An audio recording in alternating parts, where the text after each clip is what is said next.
Doctores, espero se encuentren muy bien. Vamos a iniciar nuestra revisión, nuestro repaso de fisiología endocrina, lo que aprendimos durante esta semana. Entonces recordemos que cuando estamos hablando de fisiología endocrina, es importante primero fundamentar los ejes.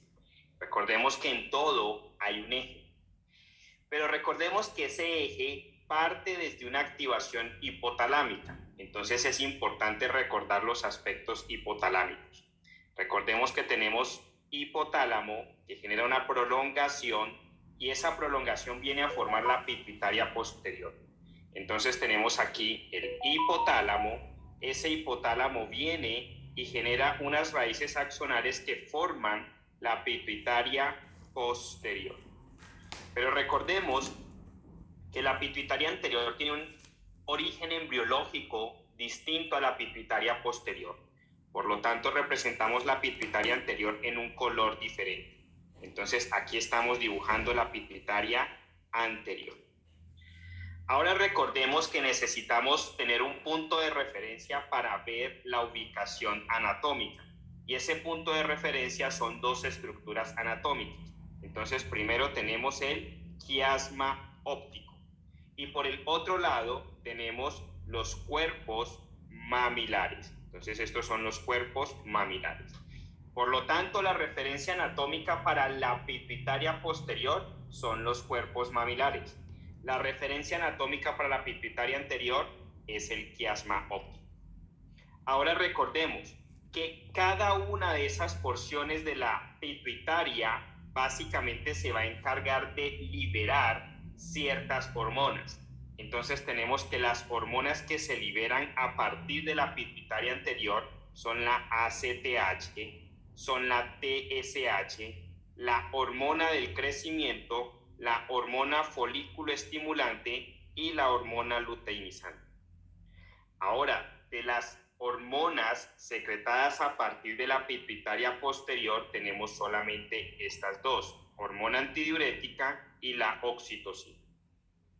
Entonces es importante que tengamos esa referencia anatómica y ese conocimiento de qué se encarga cada porción de la pituitaria. Ahora, recordemos que todo viene por un eje. Entonces recuerda que empieza el eje en el hipotálamo. El hipotálamo viene a estimular en la pituitaria anterior la activación y secreción de otro grupo hormonal. Esa pituitaria anterior se va a dirigir a un órgano efector y ese órgano efector va a liberar una hormona efectora y esa hormona efectora va a causar un efecto. Entonces recuerda que ese efecto es la parte final de todo el proceso. Entonces básicamente encontramos una necesidad final. ¿Dónde empieza todo? Entonces recuerda, el hipotálamo va a secretar 4 principales, que son la CRH, que es la parte del cortisol desde el hipotálamo. Se va a encargar de secretarnos la TRH, que es la parte de la tiroide desde el hipotálamo. Se va a encargar de secretarnos la GHRH, que es la parte de la hormona del crecimiento desde el hipotálamo. Y por último se nos va a encargar de la GNRH, que es la parte reproductiva desde el hipotálamo.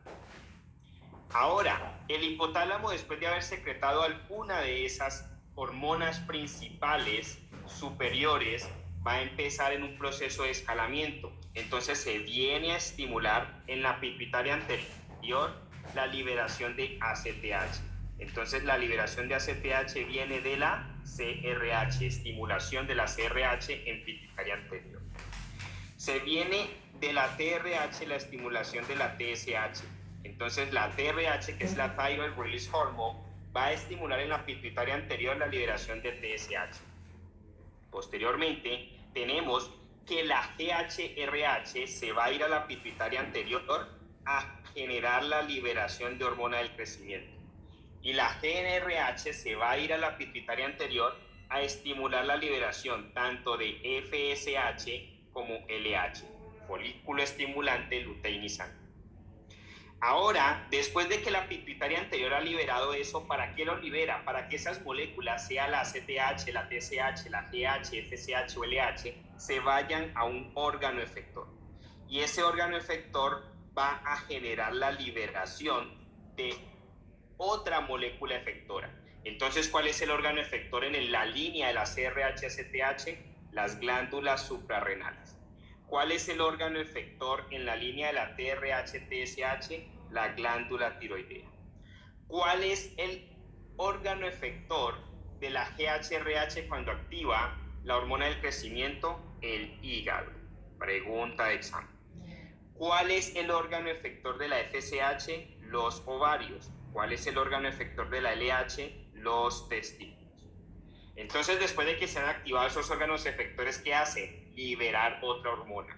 Entonces se viene el órgano efector y libera una hormona efectora. ¿Cuál es esa hormona efectora que libera las glándulas suprarrenales? Entonces, principalmente el cortisol. ¿Cuál es esa hormona efectora que libera la tiroide? La T4, que posteriormente va a hacer conversión a T3. ¿Cuál es esa hormona liberadora, efectora, que libera el hígado? Entonces recuerda el Insulin-like Growth Factor 1. ¿Qué es eso? El factor de crecimiento parecido a la insulina. ¿Qué hacen los ovarios? Estimular liberación de estrógenos. ¿Y qué hacen los testículos? Estimular liberación de testosterona. Ahora, ¿qué efecto causa en nuestro cuerpo? Al final, toda esa cascada de liberación es para generar un efecto, es para hacer algo en nuestro cuerpo que se le está pidiendo. Entonces, básicamente, la hormona efectora viene a causar un efecto, pero todo desde donde empezó, desde el hipotálamo. Entonces, el cortisol, recordemos que tiene dos funciones importantes: aumentar el blood pressure, aumentar la presión arterial, y aumentar la liberación de glucosa en sangre. La T4 tiene 3 puntos grandes a grandes rasgos: metabolismo, la parte mental y el movimiento.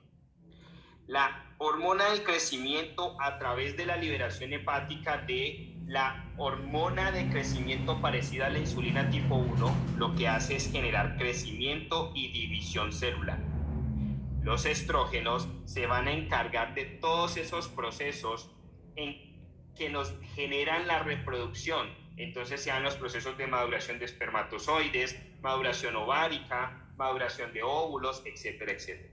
Entonces, tanto testosterona como estrógenos básicamente se encargan de todo el tema reproductivo. Entonces, este cuadro se nos hace importantísimo.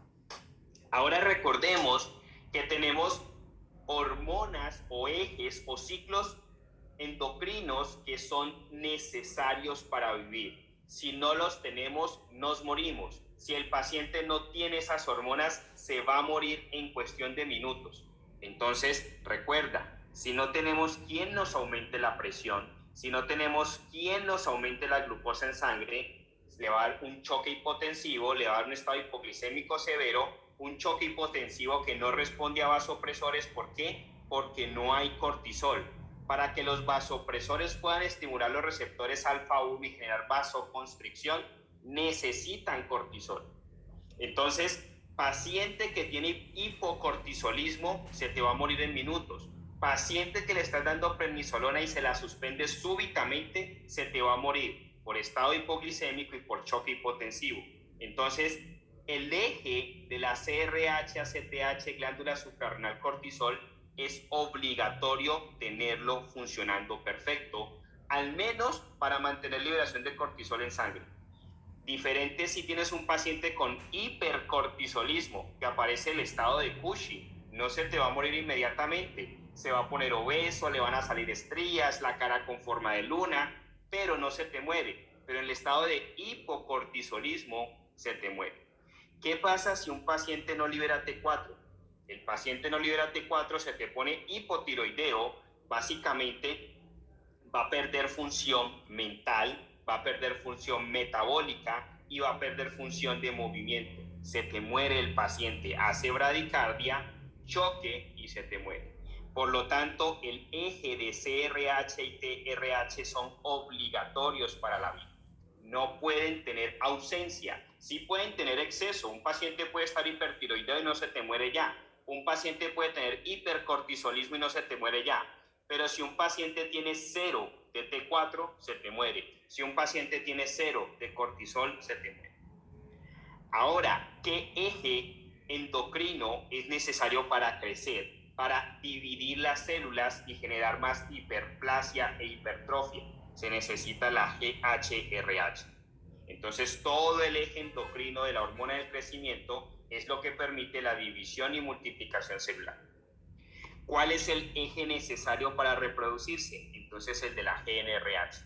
Entonces, de ese principio parten situaciones importantes para el examen y muy importantes para entender aspectos de patología. Y ahí se te van a derivar temas de lo que hablé anteriormente: hipocortisolismo, hipoaldosteronismo. Vas a ver cómo el hipocortisolismo se asocia con el hipoaldosteronismo. Si entendemos bien ese efecto de la aldosterona, de lo que hemos hablado en clase, de cómo actúa en el túbulo colector, vamos a entenderlo muy bien. Entonces, entiende bien estos ejes para que se te haga muy fácil patología. Ahora, recuerda que empezamos a detallar cada uno de esos ejes. Entonces, detallemos el primer eje, que es el eje de la CRH. Entonces, recordemos que el eje de la CRH, básicamente, liberado por el hipotálamo, va a la pituitaria anterior a estimular ACTH. Esa ACTH se va a dirigir posteriormente a la parte del órgano efector. Entonces se va a ir a las glándulas suprarrenales, o también llamadas glándulas adrenales. ¿Qué hace? Entonces va a liberar, después de muchos procesos, cortisol. Entonces tomamos el cortisol como el gran ejemplo, pero en realidad las glándulas suprarrenales no solamente activan cortisol, también activan mineralocorticoides, también activan hormonas sexuales. Entonces recuerda que en ese trayecto entre activarse las glándulas suprarrenales y dar cortisol pasan muchas más cosas. Entonces es el punto importante que tenemos que tener claro para nuestro examen. Entonces, cuando esa ACTH, antes de irse a activar el cortisol, primero produce pregnenolona. Recuerda que esa pregnenolona va a ir a 3 de las 5 capas de las suprarrenales. No todas las capas son activadas por la pregnenolona, pero para efectos de anatomía, pregunta de examen, recuerda que tenemos 5 capas de suprarrenal. Entonces recuerda que tenemos los riñones, los uréteres, la vejiga, la uretra. Arriba de los riñones hay 2 capitas de grasa. Esas 2 capitas de grasa se denominan glándulas adrenales o glándulas suprarrenales.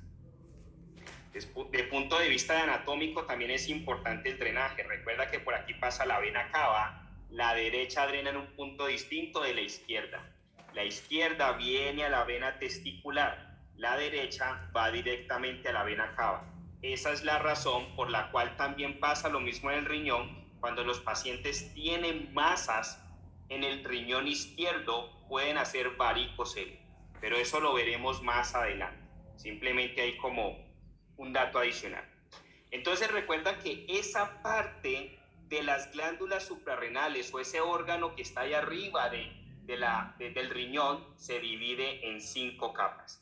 Entonces esas 5 capas hay que tener muy claro el orden. Primero, cápsula. Segundo, glomerulata. Tercero, fasciculata. Tercero, reticulata. Y por último, la médula. Entonces, la médula es la parte más interna, la cápsula es la parte más externa. Entre esa parte interna y esa parte externa se encuentra glomerulata, fasciculata y reticulata, que son los puntos en donde viene a actuar la pregnenolona. Entonces la pregnenolona se dirige a alguna de esas 3 capas. Se dirige ya sea a la glomerulata, a la fasciculata o a la reticulata.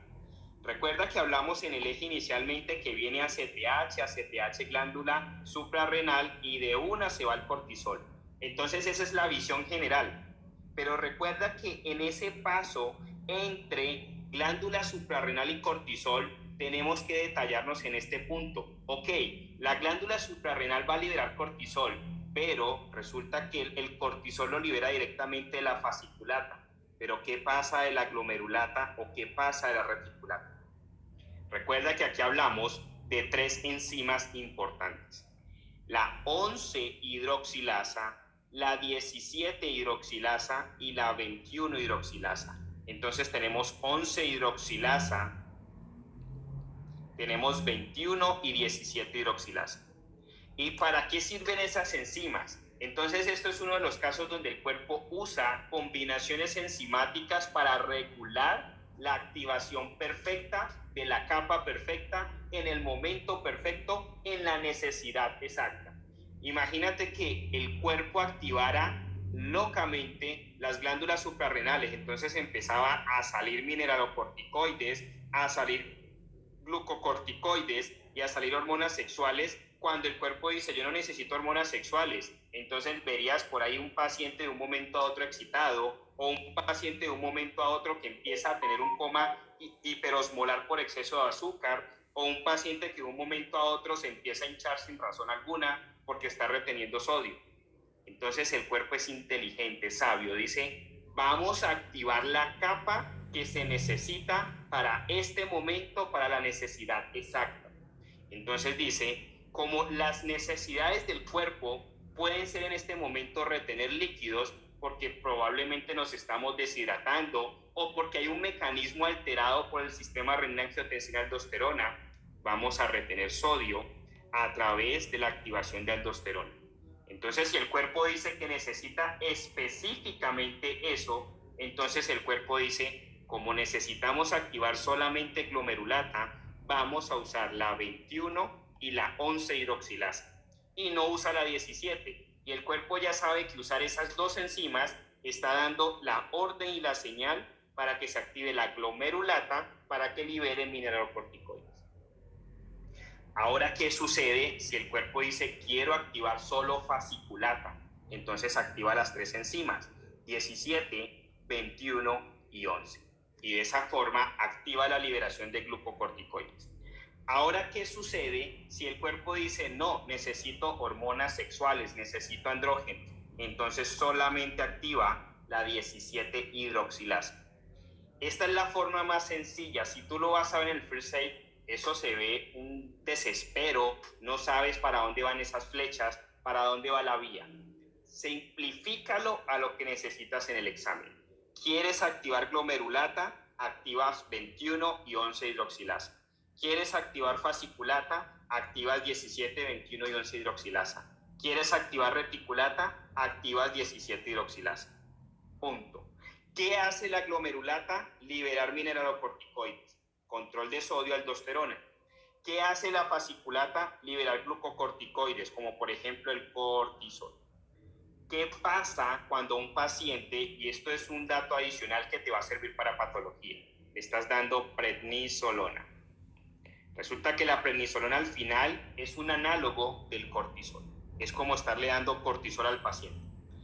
Si tú le das cortisol al paciente, el cuerpo es sabio. El cuerpo dice, yo tengo cortisol, hay cortisol circulante en sangre. ¿Para qué activo la pregnenolona hacia la capa fascicular? Entonces, ¿qué hace las glándulas suprarrenales? Se atrofian. Dicen, vamos a dejar de producir porque todo viene de afuera. Sucede que prednisolona, este fármaco, le está manteniendo los niveles de cortisol en sangre al paciente y eso le permite mantener la presión arterial y la liberación de glucosa en sangre. Pero entonces viene X estudiante de séptimo año que se cree ya el doctor y dice, yo creo que tenemos que suspender la prednisolona. Suspende la prednisolona.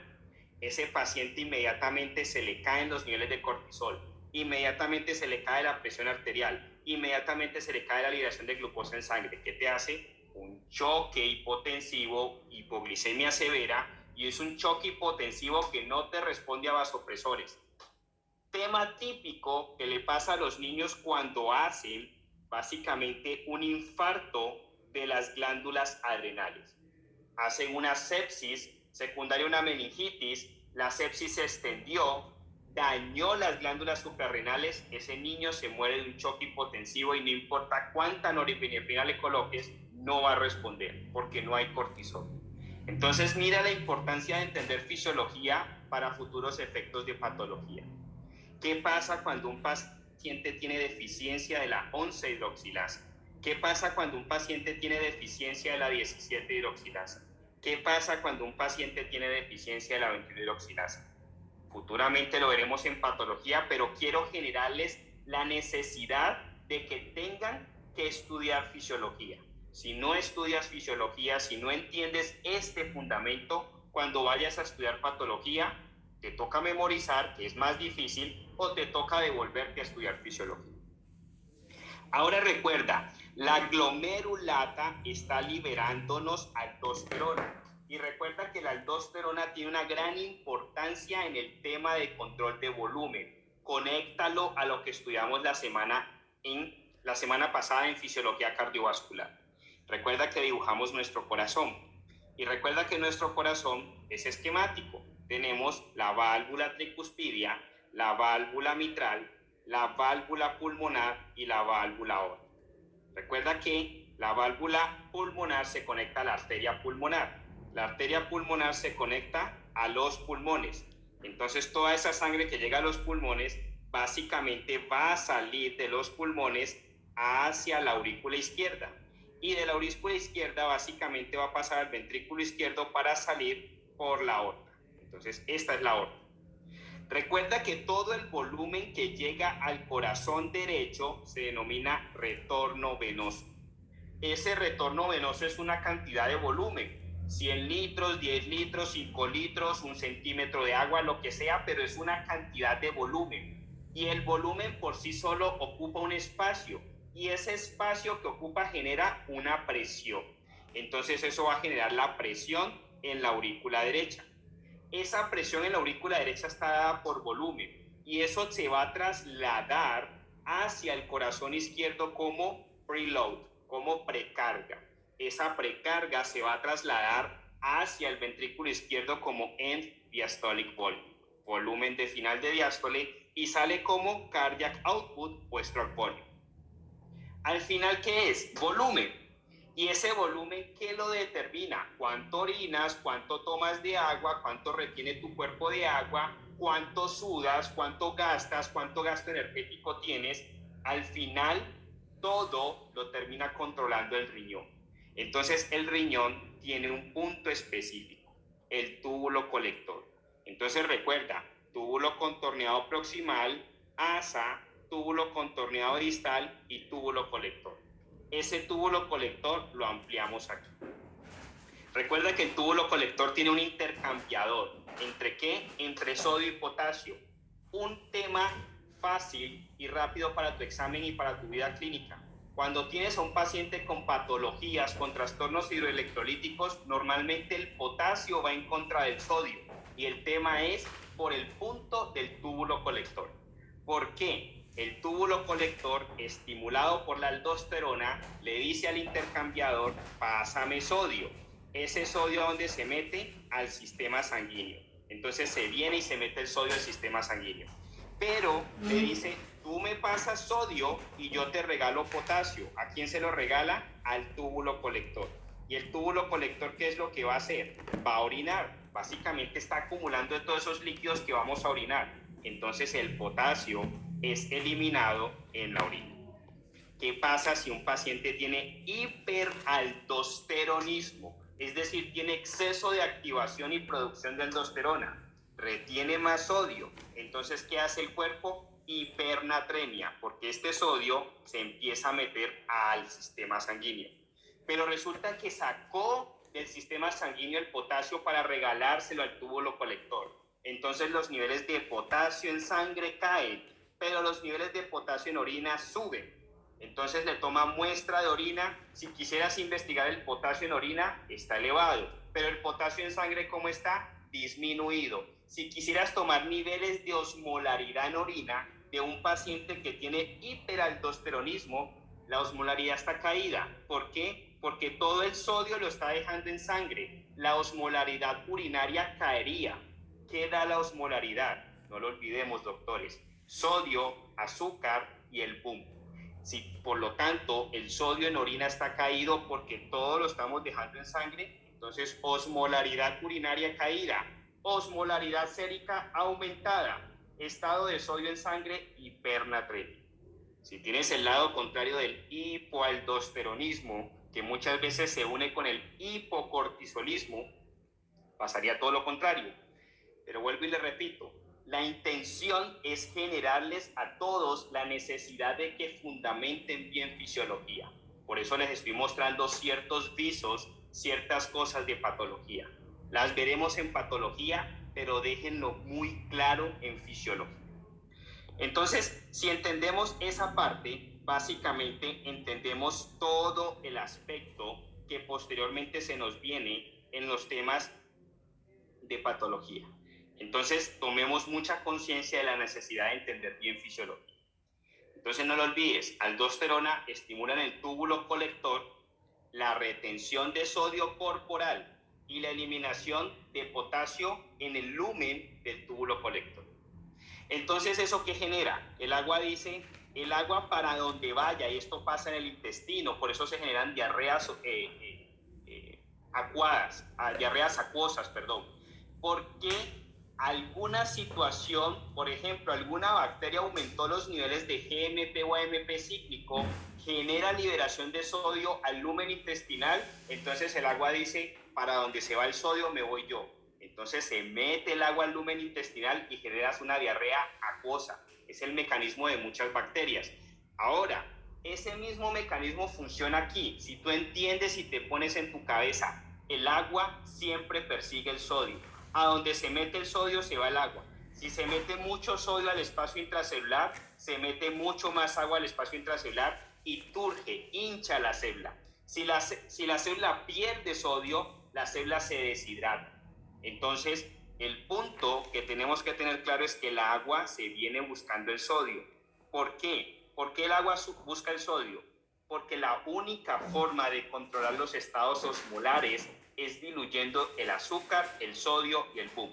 Entonces el agua para donde se mete el sodio se va a ir. ¿Por dónde se sale el agua del túbulo colector? A través de las acuaporinas. Entonces un estado de hiperaldosteronismo puede causar en el paciente disminución del volumen urinario. ¿Por qué? Porque toda el agua se queda en nuestro cuerpo.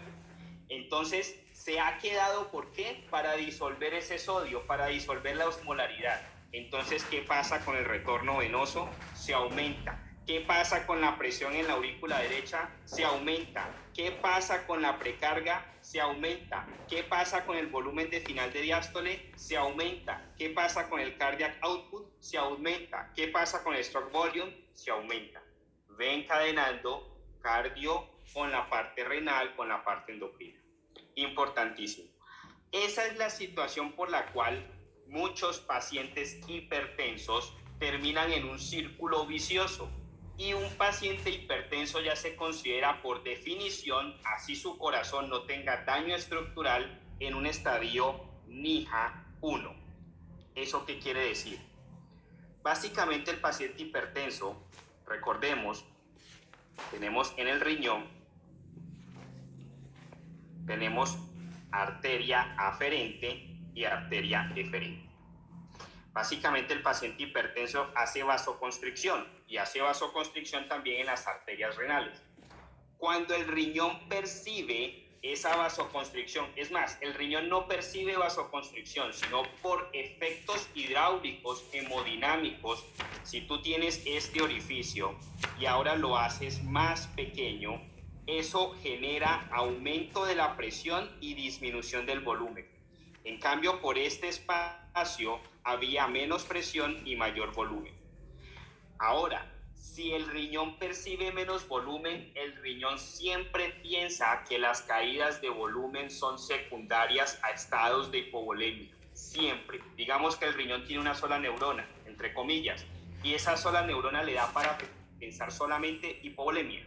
Entonces, él no dice, de pronto será que hizo vasoconstricción, no. El riñón dice caída de volumen. Cuando el riñón dice caída de volumen, activa el sistema renina-angiotensina-aldosterona. Porque él dice, como cayó el volumen, ¿qué hace la aldosterona? Retener volumen. Como nos retiene volumen, recuperamos la presión arterial media o la caída de volumen. Entonces el riñón dice, activemos el sistema renina-angiotensina-aldosterona. Un sistema que inicialmente controlado por la parte endocrina, ahora tiene entrada renal y eso genera más retención de líquidos, más retención de sodio, más retorno venoso, más precarga, más stroke volume y eso al final sube la presión arterial media. Este es el círculo vicioso que vive un paciente hipertenso. Y esa mayor cantidad de volumen va poniendo en mayor esfuerzo al ventrículo izquierdo porque le estás aumentando el volumen de final de diástole. Al final, ese hipertenso termina en problemas cardíacos. Entonces, nota la necesidad de ir integrando fisiología cardiovascular, fisiología endocrina y futuramente fisiología renal. Entonces, recordemos cómo se hace esa activación del sistema renina-angiotensina-aldosterona. Entonces recuerda, viene el angiotensinógeno. ¿En dónde se produce el angiotensinógeno? No lo olvidemos, en el hígado. Ese angiotensinógeno producido por el hígado viene a convertirse en angiotensina 1. ¿Gracias a quién se convierte el angiotensinógeno a angiotensina 1? Gracias a los riñones, que en el aparato yuxtaglomerular ha producido renina. Entonces la renina convierte el angiotensinógeno hacia angiotensina 1. Esa angiotensina 1 se va a convertir en angiotensina 2 gracias a los pulmones. ¿Por qué gracias a los pulmones? Porque ahí se produce la enzima convertidora de angiotensina. Esa angiotensina 2 viene a activar a la aldosterona. Y recuerda que la aldosterona tiene 3 funciones importantes. Una de ellas es activar en el hipotálamo el centro de la célula.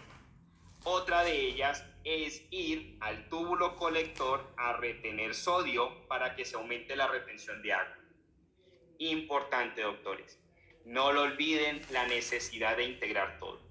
Entonces, de esa forma, hemos hablado de la importancia endocrina de la parte fisiológica de las glándulas suprarrenales. Ahora pasemos al siguiente eje. Entonces, aquí ya hemos hablado del eje del cortisol. Ahora hablemos del eje de la glándula tiroidea. Entonces, recordemos que en el hipotálamo se va a ir a la pituitaria anterior se va a ir al órgano efector, el órgano efector se va a ir a la hormona efectora y la hormona efectora nos va a causar un efecto. En el hipotálamo, ¿qué se libera para el eje de la TRH? TRH. Esa TRH va de la pituitaria anterior y que va a estimular liberación de TSH. Esa TSH se va a ir a qué órgano? A la glándula tiroidea. La glándula tiroidea que nos va a liberar al final T4 que se convierte a T3 y eso nos va a generar 3 efectos a grandes rasgos. Son muchos efectos, pero los podemos agrupar en 3. La parte metabólica, la parte mental y la parte de movimiento. Pero recuerda que es importante desde el aspecto fisiológico entender cómo se forma esa T4. Entonces recuerda que básicamente a nivel gastrointestinal hemos absorbido nuestra dieta, hemos absorbido nuestros oligoelementos, las proteínas, etcétera, etcétera. Uno de esos elementos o moléculas que se han absorbido ha sido el yodo. Entonces ese yodo viene y se absorbe a través del sistema mesentérico que está conectado, las arterias mesentéricas al sistema gastrointestinal, se absorbe y entra a todo nuestro torrente sanguíneo. Llega un punto en que la célula folicular tiroidea capta ese yodo. Entonces aquí tenemos la célula folicular tiroidea. Capta ese yodo que está en sangre y lo introyecta, lo mete en ella. Eso se denomina oxidación. Resulta que la célula folicular tiroidea tiene dentro de ella tiroglobulina. Entonces en algún punto combina esa tiroglobulina con ese yodo y esa combinación genera la organificación. Entonces a esto lo llamamos organificación. Pero resulta que eso es una molécula única de yodo con una molécula única de tiroglobulina y hay más yodo por ahí circulante. Entonces ese yodo circulante quiere unirse a la molécula que se ha formado de la organificación. ¿Qué es la organificación? Entonces es tiroglobulina más yodo. Esa molécula es una organificación, es una tiroglobulina organificada. Pero resulta que se le quiere unir otra molécula, entonces se le une otro yodo. En realidad hay dos yodos, pero recuerda, la molécula original que es tiroglobulina con un yodo es la molécula organificada. Se asume que esto es un solo yodo adicional, por eso se denomina monoyodo tiroglobulina. O se le pueden unir dos yodos, entonces viene la molécula original que es la tiroglobulina más el yodo y se le unen dos yodos. Esa unión de esos dos yodos denominamos, porque son dos yodos adicionales, diyodo tiroglobulina. Entonces después viene el proceso de acoplamiento. Ese proceso de acoplamiento básicamente nos va a generar T3 o T4. ¿Qué sucede si se unen dos moléculas de diyodo tiroglobulina? Dos diyodo, entonces forman T4. ¿Qué pasa si se une una diyodo más una monoyodo? Se forma T3. En mayor proporción se forma T4. Pero la T4 se puede pasar a T3 a través del proceso de conversión que lo genera la deyodinasa. Entonces, ¿qué sucede? Recuerda, tenemos dos procesos, organificación, acoplamiento, que pueden, o mejor dicho, que son estimulados por la TPO, la peroxidasa tiroidea. Podemos tener un factor inmunológico que ataca esta enzima, que tenemos anticuerpos contra la TPO, y eso genera trastornos tiroideos. Eso se ve en patología.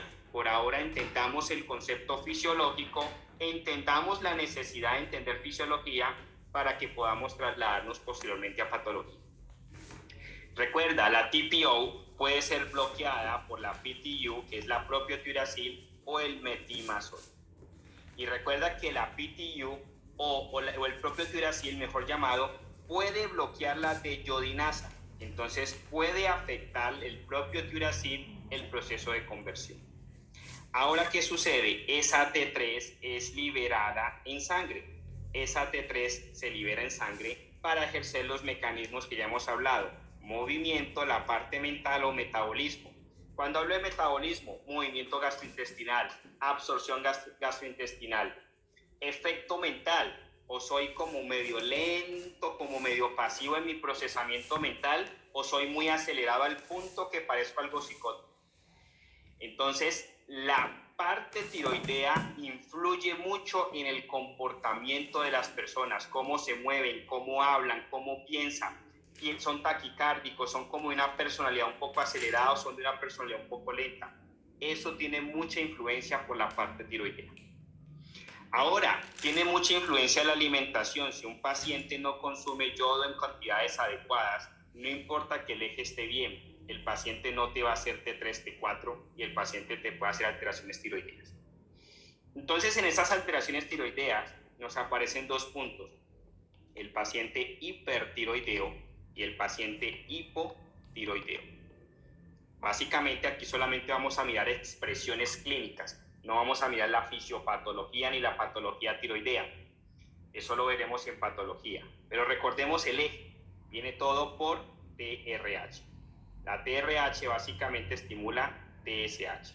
TSH estimula glándula tiroide nos secreta T4, T4 se convierte a T3 y nos hace las 3 M's. ¿Qué pasa si yo tengo mucha T4 y mucha T3? Recuerda que todos los ejes endocrinos funcionan por feedback negativo, retroalimentación negativa. Si tienes mucho de la hormona de abajo, se bloquea la de arriba. Si tienes poco de la hormona de abajo, se estimula la de arriba. Entonces, mucha T4 bloquea el eje. Entonces, ¿cómo se pone la TRH? Baja. ¿Cómo se pone la TSH? Baja. Entonces, un paciente hipertiroideo, ¿cómo tiene la TSH? Baja. ¿Cómo tiene la T4 y la T3? Alta. Entonces, ¿qué es lo que te está definiendo el estado hipertiroideo? T3, T4. Ahora el lado contrario. ¿Qué pasa si un paciente tiene bajos niveles de T4 y T3? El eje se activa, porque recuerda, está baja la hormona de abajo, se sube la de arriba. Entonces se sube TRH, se sube TSH. ¿Por qué? Tiene su lógica. Si se sube TSH, le dice más a la tiroide: oiga, libérame más T4 que está bajita. Entonces trata de nivelar el eje. ¿Cómo estaría un paciente hipotiroideo? Entonces TSH elevada, T3, T4 baja. ¿Qué me está indicando el estado hipotiroideo? T3, T4. Esto tiene una implicación mucho más compleja. Aquel que se quiera especializar en medicina funcional o en medicina interna se va a dar cuenta. En esto implica el magnesio, la vitamina D. Pacientes que tienen alteraciones en la vitamina D y el magnesio te pueden hacer alteraciones tiroideas. Esto tiene una implicación mucho más profunda, pero para efectos del examen, esto es lo que necesitan. Entonces, recuerde, el hipertiroideo, mucho, flecha hacia arriba. El hipotiroideo, poco, flecha hacia abajo. Entonces, todos los síntomas que tiene el paciente hipertiroideo son puras flechas hacia arriba. Todos los síntomas que tiene el paciente hipotiroideo son muchas flechas hacia abajo. Entonces, ¿cómo se observa el paciente hipertiroideo? Aumento de la frecuencia cardíaca a tal punto que puede entrar en fibrilación auricular. El paciente tiene exceso de motilidad gastrointestinal que te hace diarrea. El paciente tiene exceso de calor al punto que te puede hacer fiebre sin necesidad de estar infectado. El paciente te aumenta la pérdida de peso. El paciente entonces se te puede poner muy delgado. El paciente le aumentan los reflejos tendinosos y el paciente le aumentan los estados de insomnio. Ahora, el hipotiroideo es todo lo contrario. El paciente hipotiroideo te hace bradicardia, te cae la frecuencia cardíaca. El paciente hipotiroideo te hace disminución de la motilidad gastrointestinal, entonces te hace constipación. El paciente hipotiroideo te hace intolerancia a los estados de frío. ¿Por qué? Porque le disminuye la temperatura. Entonces el paciente tiende a sentirse más frío de lo normal. El paciente le disminuye la pérdida de peso, por lo tanto gana peso, se pone obeso. El paciente le disminuyen los reflejos tendinosos. El paciente le disminuye los estados de insomnio, tanto que lo pone en estado de letargia. Entonces es importante que entendamos todos esos mecanismos fisiológicos por los cuales se produce la T3, T4 para que entendamos posteriormente patología. Ahora hablemos de la glándula paratiroide. Entonces, así como la glándula tiroide nos maneja los estados metabólicos, así como el cortisol nos maneja los estados de presión arterial y glucosa en sangre, quien nos maneja el calcio, de quien dependemos para el control del calcio, es de la PTH, de la paratiroide. Y recuerden que en clase les estuve dibujando o les traté de representar un esquema porque es una pregunta típica del examen desde el punto de vista de anatomía. Recuerden que este es el cuello de X paciente. Ese cuello de X paciente, entonces le vemos aquí las clavículas y básicamente por acá abajo la región pectoral. Y recuerden que imaginamos que ese paciente estaba mirando hacia arriba. Cuando ese paciente está mirando hacia arriba, podemos dividir el cuello en tres regiones, en región anterior y las dos regiones laterales. Entonces, básicamente, el cuello lo dividimos en esta que es la región anterior neta y estas que son las regiones laterales. Básicamente, en esa región anterior vamos a encontrar dos glándulas y esas dos glándulas se llaman las tiroides. Esas dos glándulas están protegidas por un cartílago para evitar que el trauma dañe la tiroides. Si nosotros, les comentaba en clase, fuésemos cirujanos de cuello, y pongo este ejemplo como si fuésemos cirujanos de cuello, porque el examen probablemente te va a hacer la pregunta desde ese punto. Un paciente que le hacen tiroidectomía. Entonces tú le haces tiroidectomía a este paciente. Resulta que la glándula tiroide vista en una perspectiva anteroposterior, es decir, las estoy viendo de frente, las ves así como las dibujo. Si tú las voltearas, es decir, vamos a ver la parte posterior, las vieras así. Y resulta que si estuvieses viendo las glándulas tiroideas desde la parte posterior, vas a ver que atrás de ellas hay 4 glandulitas chiquitas pegadas en la glándula tiroidea. Esas 4 glándulas chiquiticas son la paratiroide. Para, del latín que es de atrás. Entonces, paratiroide quiere decir que está detrás de la tiroide. Entonces, cuando vemos eso, entendemos por qué el examen nos plantea que un paciente post-tiroidectomía te puede hacer alteraciones del calcio y te hace tetanias. Entonces, les comentaba en clase, la pregunta típica te va a decir siempre en los Q-Banks, en el U-Word, en el examen real, paciente que entró a una cirugía de tiroide y sale y el paciente te hace tetanias. ¿Por qué? Porque el paciente está perdiendo calcio en sangre. ¿Por qué? Porque no tiene PTH. ¿Por qué? Porque no tiene paratiroide. ¿Por qué? Porque cuando le sacaron las tiroides, se le fueron también las paratiroides. Entonces, ese punto de vista anatómico es importante para contestar esa pregunta. Ahora recordemos cuál es la funcionalidad desde el punto de vista fisiológico de la PTH. Entonces recuerda que la PTH nos actúa en 3 órganos. ¿Cuáles son esos 3 órganos? El intestino, aquí pues dibujo el colon, pero imaginemos que es el intestino. Dibujamos también el hueso y dibujamos también los riñones. Entonces trato de ser gráfico para que esas gráficas, esos dibujos de colorines que hace Cristian Feria se acuerden en el momento de su examen. Entonces recuerda, intestino, hueso y riñones. ¿Qué hace en el hueso la PTH? ¿Qué es lo que estimula la PTH en el hueso, en el intestino y en el riñón? Entonces la PTH se viene al intestino y le da la orden al intestino que aumente la absorción de calcio. ¿Por qué? Porque la jefe y señora del calcio es la PTH. Es la que dice cuánto calcio tiene que estar liberándose en sangre. Ahora, recuerda que siempre hay un entrometido. La PTH no le gusta que el fosfato se meta en sangre porque los fosfatos generan acidosis metabólica. Pero el fosfato se mete con el calcio y se aumenta la absorción de fosfatos. ¿Cómo controla la PTH ese estado de absorción o de exceso de fosfato en nuestro cuerpo? A través de decirle al riñón, bótalo. Entonces, al mismo tiempo que la PTH le está diciendo al intestino, auméntame la absorción de calcio, le está diciendo al riñón, auméntame la excreción de calcio. Entonces, de fosfato. Auméntame la excreción de fosfato. Entonces, así como el fosfato entra, el fosfato sale.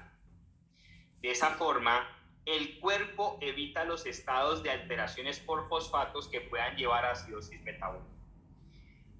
Pero, ¿qué sucede, doctores, si el cuerpo, si nuestro riñón estuviese en enfermedad renal crónica? Entonces, todo cambia. Vuelvo y les incito, les estimulo a que estudien fisiología. Un buen médico conoce fisiología, no solo para el examen, sino para tu vida. ¿Vas a ser anestesiólogo? Fisiología. ¿Vas a ser internista? Fisiología. Bueno, traumatólogo de pronto no, ni cirujano plástico, pero para tu examen, para poderte presentar a la residencia, fisiología. Entonces, aumenta la absorción de fosfatos, aumenta la absorción de calcio. ¿Qué hace la PTH en el riñón? Entonces, 1, aumenta la excreción de fosfatos. 2, aumenta la retención de calcio estimulado por la PTH. Y 3, estimula la conversión de D2 a D3. D2 es vitamina D inactiva o también llamada 25-hidroxivitamina D y la convierte a D3, 1.25 hidroxivitamina D o vitamina D activa. ¿Qué hace esa vitamina D activa? Se viene al intestino y estimula más absorción de calcio. En el hueso es un sitio que normalmente la PTH, si hay un riñón bueno y hay una buena absorción intestinal, el hueso no es usado por la PTH. Pero es importante que lo sepamos en estados patológicos. Entonces la PTH, ¿qué le dice al hueso? Le dice al RANK L, al ligando RANK, actívate para que me actives los osteoclastos. Y los osteoclastos absorben calcio óseo y lo liberan a la sangre. Al liberarlo a la sangre, lo que están haciendo es degradando el calcio de depósito en el hueso. Entonces lo están poniendo osteoporosis. Una relación importante, van a ver que en patología vamos a ver hiperparatiroidismo primario, hiperparatiroidismo secundario, hiperparatiroidismo terciario y uno nuevo, pseudo hiperparatiroidismo, que es por insensibilidad de los receptores de PTH en el riñón. ¿Qué sucede? Cuando el riñón está en enfermedad renal crónica, no le responde a las órdenes de la PTH. Como no le responde, la PTH se desespera y se aumenta. Al aumentarse, es en el intento desesperado de mantener el calcio en nuestro cuerpo.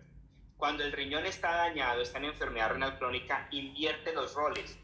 Aumenta la retención de fosfato y se aumenta la excreción de calcio, es decir, empieza a botar más calcio y empieza a retener más fosfato. La PTH desesperada le dice al intestino, reténgame más calcio, pero no puede porque el intestino le dice, necesito D3, pero como el riñón está malo, no convierte de 2 a D3. ¿Cuál es la opción? La opción que le queda a la PTH, el hueso. Por eso la activación de PTH a nivel óseo generalmente está asociado a estados patológicos renales. Entonces, ¿qué hace? Aumenta la activación del RANK L, se aumentan los osteoclastos, se libera el calcio por absorción ósea, por consumo óseo hacia la sangre, y eso genera osteoporosis secundario a enfermedad renal crónica. ¿Cómo se llama eso? Osteodistrofia renal, secundario a falla renal crónica. ¿Y qué se genera? Estados de elevación de la PTH. ¿Cómo se llama eso? Hiperparatiroidismo secundario. Entonces, un paciente con falla renal crónica te puede hacer hiperparatiroidismo secundario con osteodistrofia renal con estados de hipocalcemia. Porque por más que saques calcio del hueso, te lo consumes rápido y no logras mantener niveles de calcio adecuados en sangre. Entonces, mira la relación como extraña que hay. Si estás hiperparatiroideo, supones que tienes hipercalcemia, pero no. En el secundario realmente haces hipocalcemia. Eso es una pregunta de patología fija, pero nuevamente no es una clase ni un repaso de patología, es una clase de fisiología, pero los induzco, los estimulo a que le cojan amor a fisiología, porque si no, no entienden patología. Ahora, ¿qué bloquea la PTH?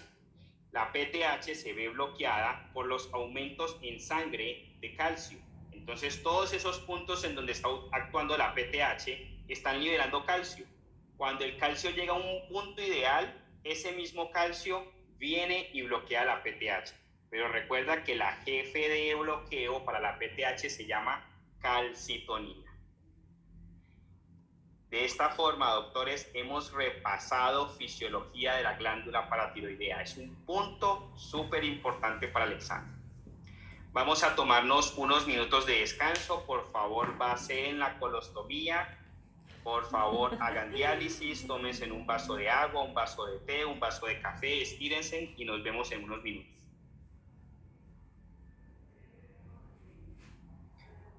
Vamos a hablar ahora sobre la fisiología regulatoria de la prolactina. Entonces, recordemos que todo lo empezamos como eje central a la prolactina. Recuerda que siempre he reiterado, en todos los mecanismos endocrinos, todos los ejes endocrinos siempre tienen una regulación positiva y una negativa, es decir, algo los estimula, algo los inhibe. En este caso, la prolactina lo tiene inhibido a través de la dopamina y lo tiene estimulado a través del ciclo de la TRH. Recuerda que la TRH va a estimular TSH, TSH viene y estimula liberación de T4, T4 se convierte a T3 y T3 por feedback negativo bloquea TRH cuando se eleva. Recuerda que la dopamina tiene varios ejes, pero dos de los ejes más importantes que tenemos que tener claros para la dopamina es la vía túbero-infundibular y la vía nigroestrial. Recuerda que la vía nigroestrial se encarga específicamente más del movimiento. Pero la vía túbero-infundibular es la que tiene estrecha relación con la dopamina. Entonces, la dopamina que controla la prolactina es la dopamina a través de la vía túbero-infundibular. Recuerda que aquí también tenemos una relación farmacológica. Recuerda que la dopamina la podemos bloquear a través de los antipsicóticos de primera generación. Y recuerda que esos antipsicóticos se los podemos dar a los pacientes psicóticos, a esos pacientes que tienen exceso de dopamina. Ahora bien, recordemos que la función más importante de la prolactina, una, es aumentarse en los estados de lactancia materna. Dos, es bloquear y controlar la GnRH. Pero recordemos que la GnRH también tiene su propio eje. La GnRH se va a dirigir hacia la FSH y hacia la LH en forma estimulatoria. ¿Y qué les va a decir a esos dos moléculas endocrinas? A la FSH le dice actívate para que aumentes la ovulación y para que aumentes la producción estrogénica. A la LH le dice actívate para que empecemos a liberar testosterona. Pero recuerda que esa testosterona tiene dos vías adicionales. Una se denomina aromatización, otra se denomina reducción. La enzima que estimula la aromatización de la testosterona se llama aromatasa y la enzima que estimula la reducción de la testosterona se denomina 5-alfa reductasa. Cuando la testosterona se aromatiza se vuelve estrógeno. Cuando la testosterona se reduce se vuelve dihidrotestosterona. Y entonces aquí vuelve nuevamente un aspecto farmacológico. Tenemos un fármaco que bloquea la aromatasa, se llama el anastrozol. Y el anastrozol es útil en el cáncer de mama estrogénico dependiente. ¿Por qué? Si tú estás bloqueando la aromatasa, disminuyes la conversión de testosterona hacia estrógenos. Por lo tanto, los estrógenos circulantes caen y la masa del cáncer de mama que depende de los estrógenos probablemente se disminuye. Pero también hay ciertos físico-culturistas que lo usan para disminuir esa aromatización, para aumentar los niveles de testosterona y ganar masa muscular. La 5-alfa reductasa puede ser bloqueada por el finasteride. Es una pregunta de farmacología. Entonces, ¿qué sucede? Sucede que los aumentos en los niveles de dihidrotestosterona están asociados a dos estados patológicos. Uno es la alopecia, otro es la hiperplasia prostática benigna. Por lo tanto, el finasteride es útil en alopecia o en hiperplasia prostática benigna. Importante. Ahora, tratemos de hacer asociaciones. ¿Qué sucede si a un paciente se le da antipsicóticos de primera generación? O mejor dicho, partamos de la prolactina. ¿Qué pasa si un paciente tiene estados de prolactina elevada? Es decir, tiene hiperprolactinemia, es decir, altos niveles de prolactina en sangre. Entonces siempre piensa en tres cosas. Generalmente para efectos del examen piensa en tres cosas. O el paciente es hipotiroideo, o el paciente tiene un prolactinoma, que es el último pensamiento clínico, pero aquí no importa el orden. Normalmente la última opción es el prolactinoma, pero es una de las opciones. Entonces, o el paciente es hipotiroideo, o el paciente tiene un prolactinoma, o el paciente está consumiendo antipsicóticos de primera generación.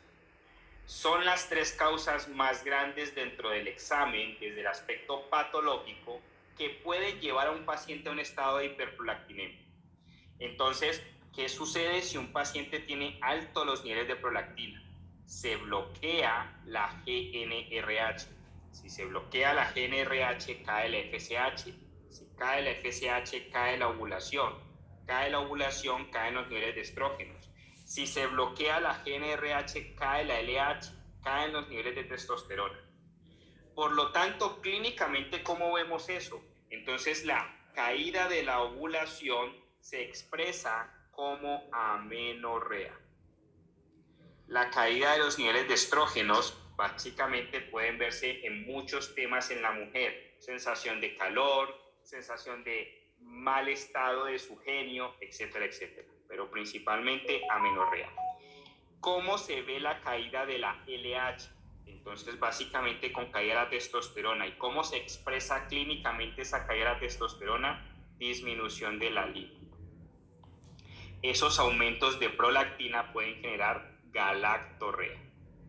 Entonces, clínicamente, en general, un paciente con hiperprolactinemia tiene que tener, si es mujer, amenorrea; si es hombre, disminución de la libido; si es mujer, probablemente galactorrea. Ahora, el punto importante dentro de patología, lo veremos, es cómo diferenciamos una hiperprolactinemia por estado hipotiroideo, o cómo diferenciamos una hiperprolactinemia por un prolactinoma, o cómo diferenciamos una hiperprolactinemia por consumo de antipsicóticos. Entonces viene muy sencillo, la historia clínica.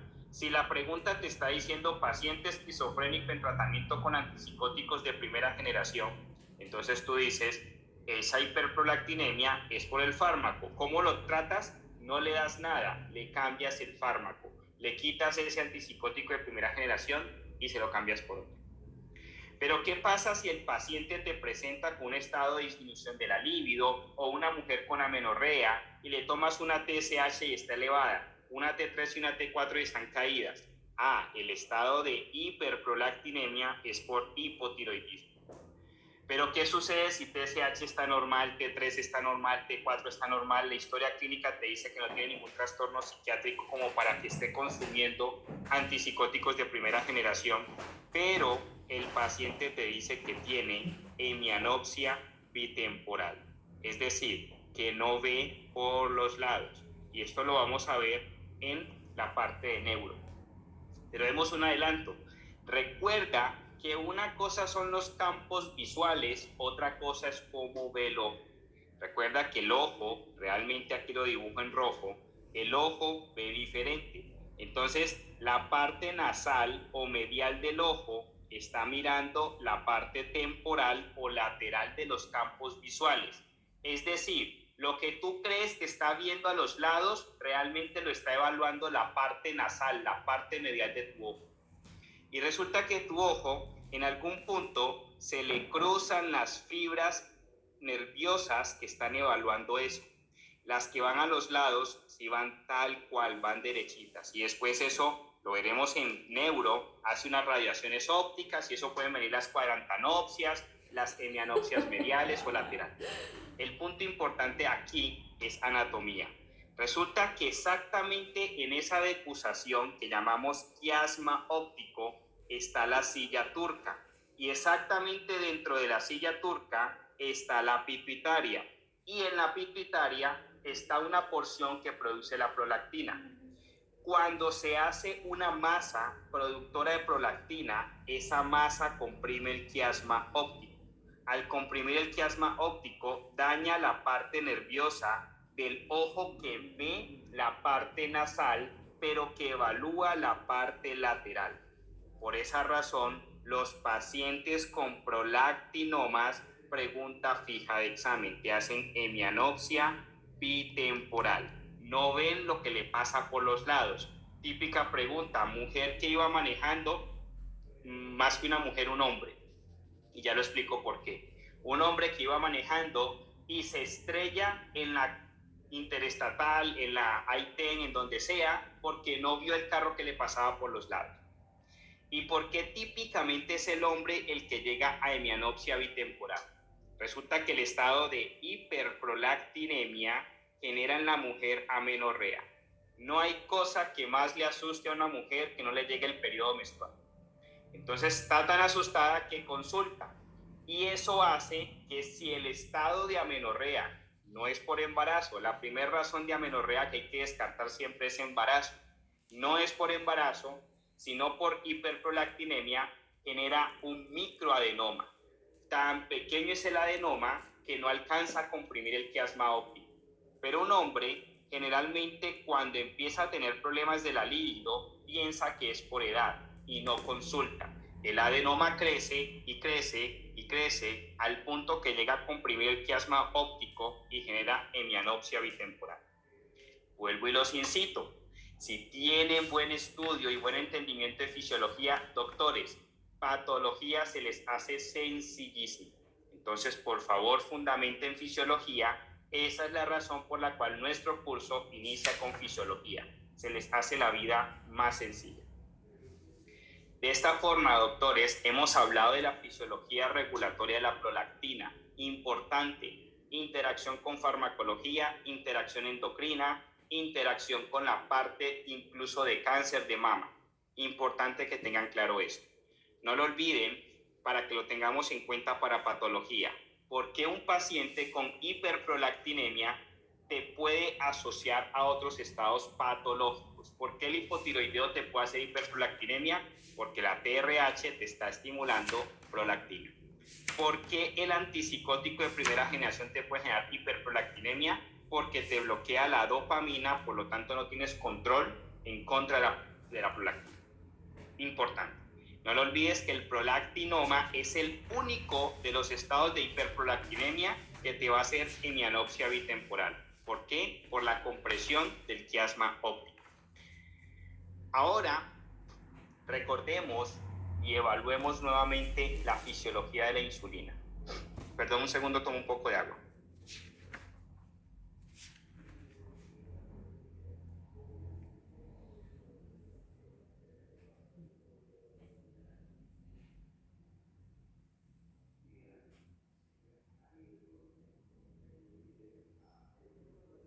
Continuamos.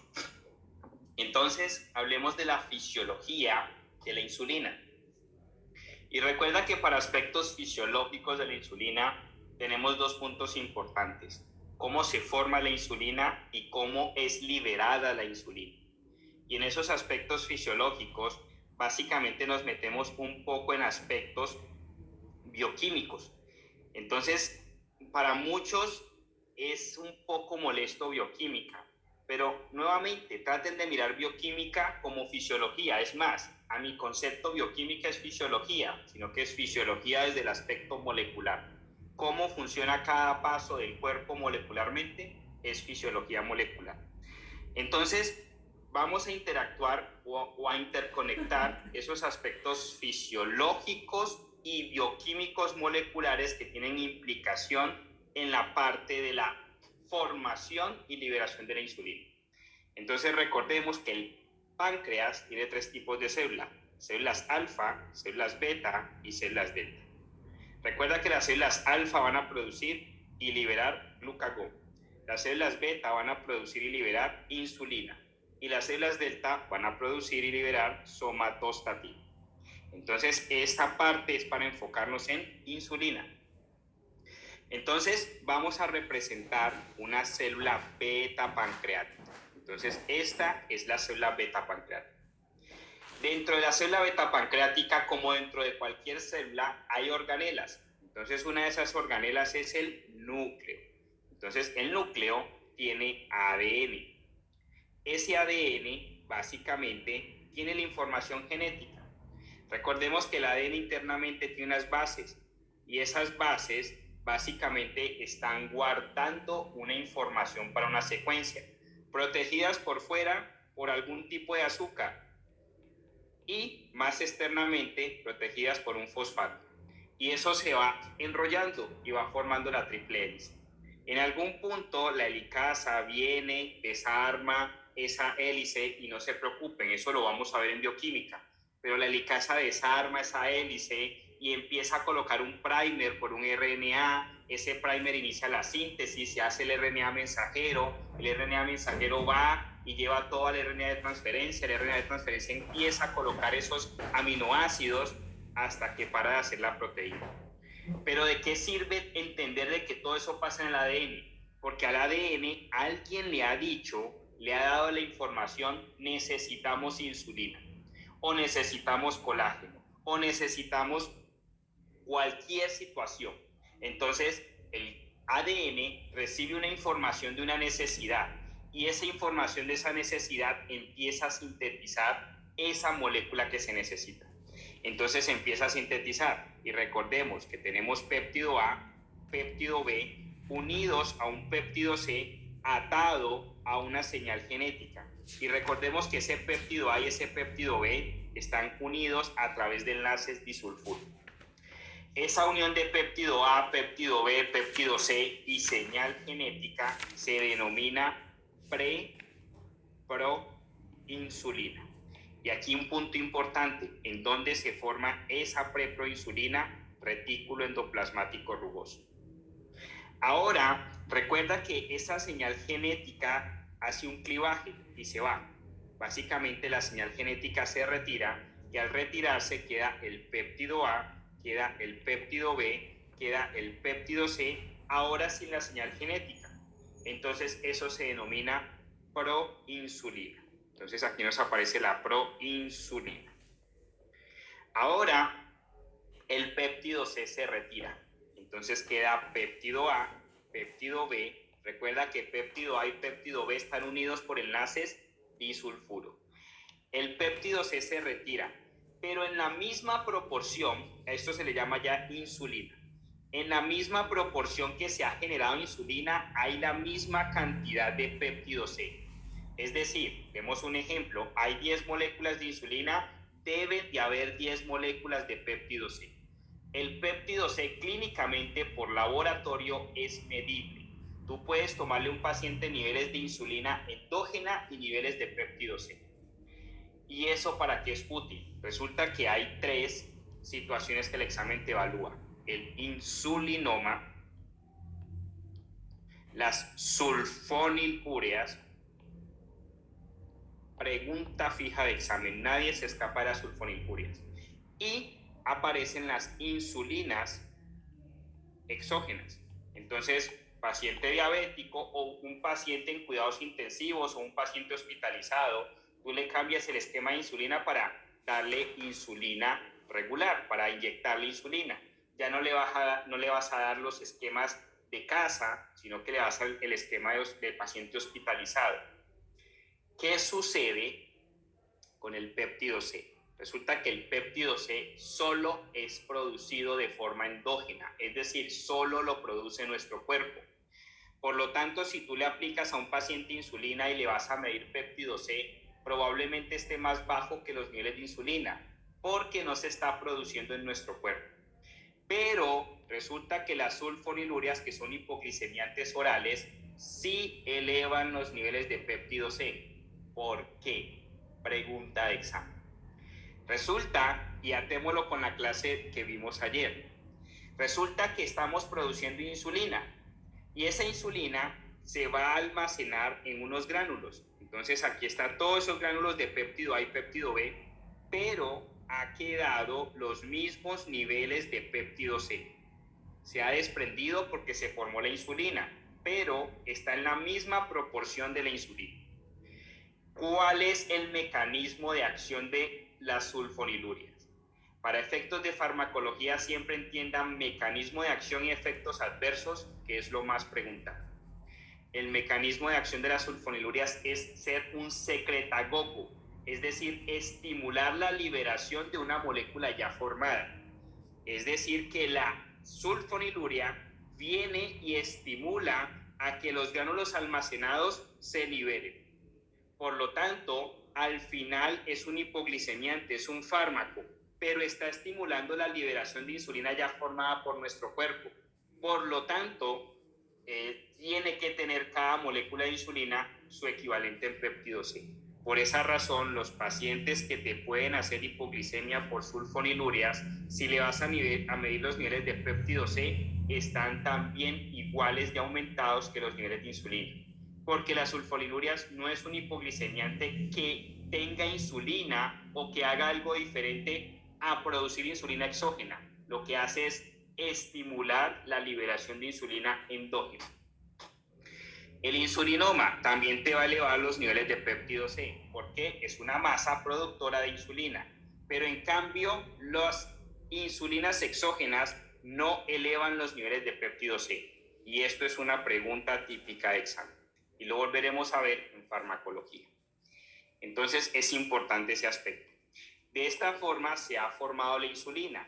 Ahora la insulina se queda aquí en los gránulos, empaquetados, esperando a que le digan, te necesitamos. ¿Cómo se le da la orden a la insulina para que salga de la célula hacia el torrente sanguíneo debido a los aumentos de glucosa en sangre? Entonces recuerden que ayer les colocaba el ejemplo.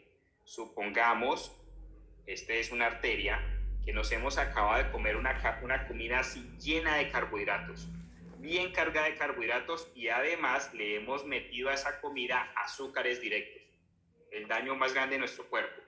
Entonces aumentamos los niveles de glucosa en sangre.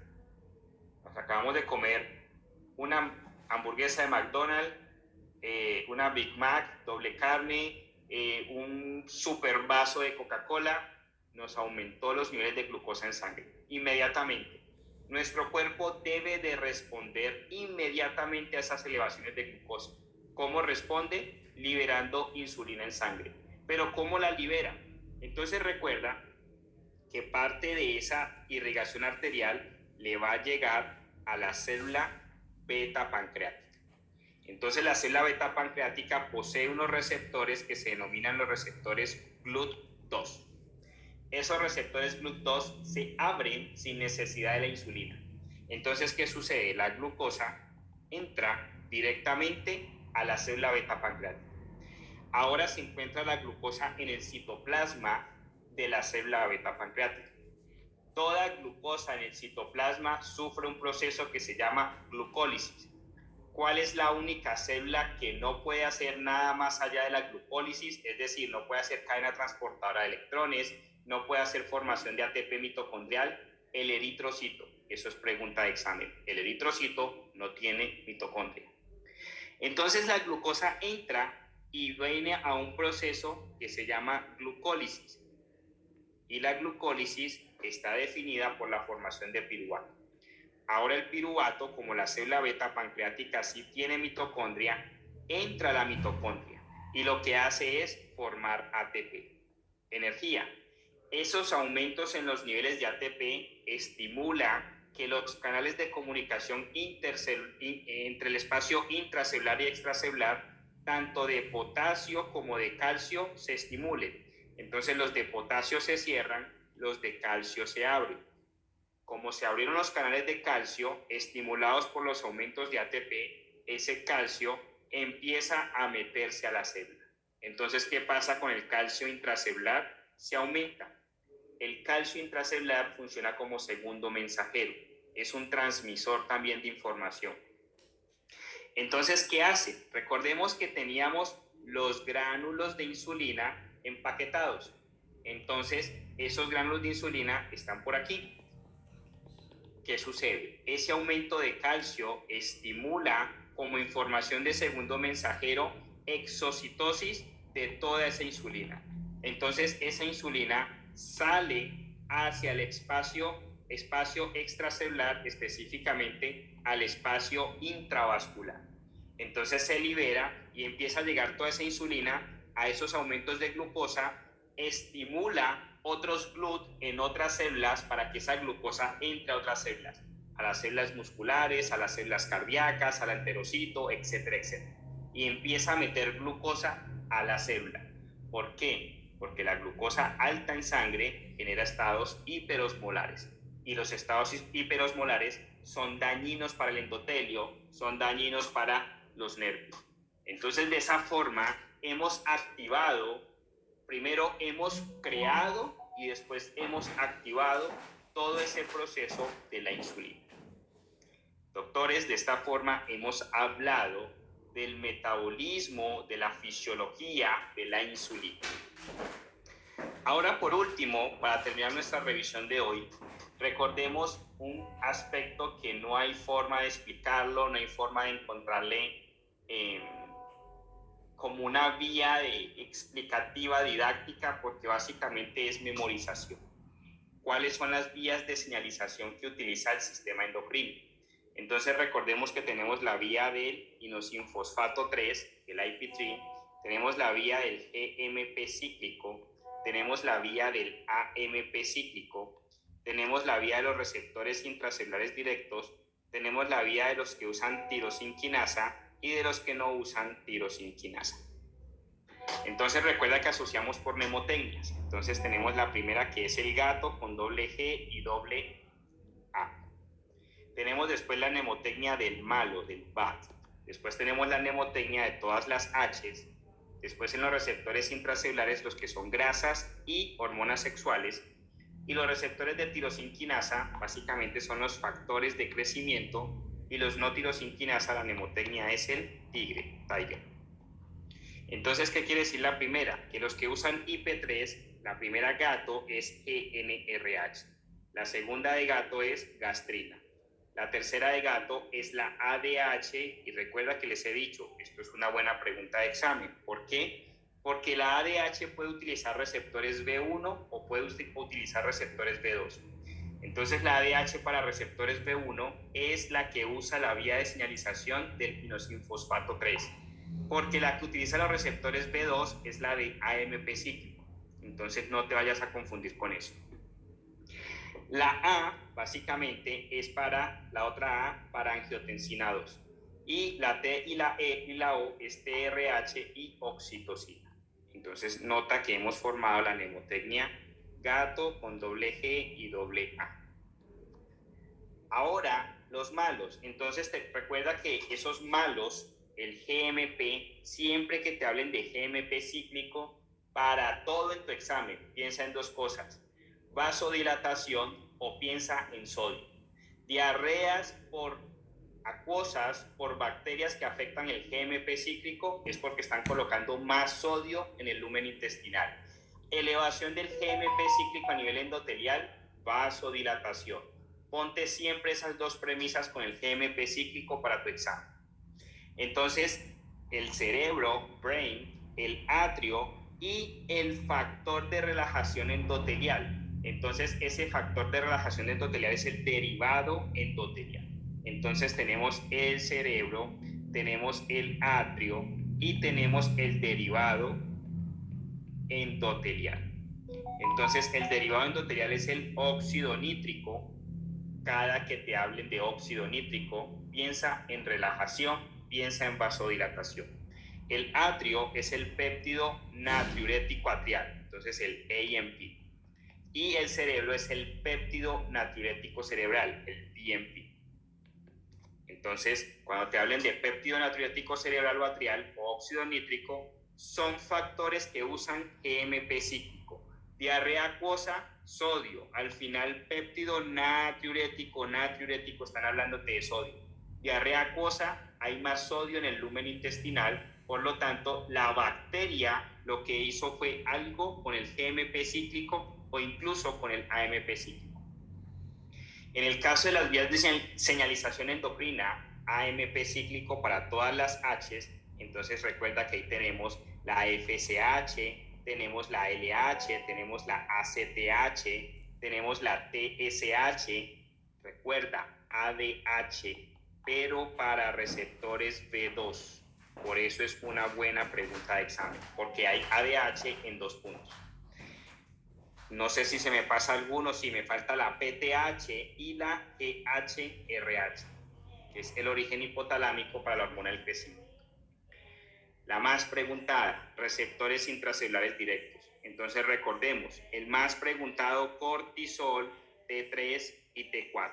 No lo olvides, cuando te hablen de cortisol, T3 y T4, son moléculas que no usan recepción para intermediación. Es decir, si la GNRH quiere activar a la FSH, la GNRH primero tiene que pasarle el mensaje al inosinfosfato 3 para que se le pase el mensaje a la FSH. En cambio, cortisol, T3 y T4 se van directo al núcleo, se van directo a la célula, no necesitan intermediación. Entonces, el más preguntado, cortisol, T3, T4. Pero también tenemos en ese caso a la vitamina D, también tenemos a la testosterona, a los estrógenos y a la, se me pasa uno, progesterona. Entonces, tenemos que tener claro que el más preguntado de estas vías de señalización es cortisol, T3, T4. Ahora, los que usan tirosina. Entonces, recordemos que son los factores de crecimiento. La insulina es un factor de crecimiento. pero se vienen todos los que tienen GF, que significa Growth Factor, entonces factor de crecimiento. Entonces está el factor de crecimiento de la insulina, está el factor de crecimiento de los fibroblastos, está el factor de crecimiento de las plaquetas y está el factor de crecimiento del endotelio. Todos tienen Growth Factor. Entonces, Endothelial Growth Factor, Platelet Growth Factor, Fibroblast Growth Factor, Insulin Growth Factor tipo 1. Ahora, los receptores que no usan tirosinquinasa son el tigre. Entonces recuerda, la trombopoyetina, los inmunomoduladores, la hormona del crecimiento, que es Growth Hormone, y la eritropoyetina. Entonces, tigre es para los que no usan tirosinquinasa. Importante, doctores. De esa forma hemos culminado lo que hemos estudiado esta semana. Noten que durante la semana nos gastamos 2 días enteros hablando de esto, lo que ahora lo podemos comprimir en una sola revisión. Por favor, vamos a enviar esta revisión, háganla 1000 veces, las veces que puedan.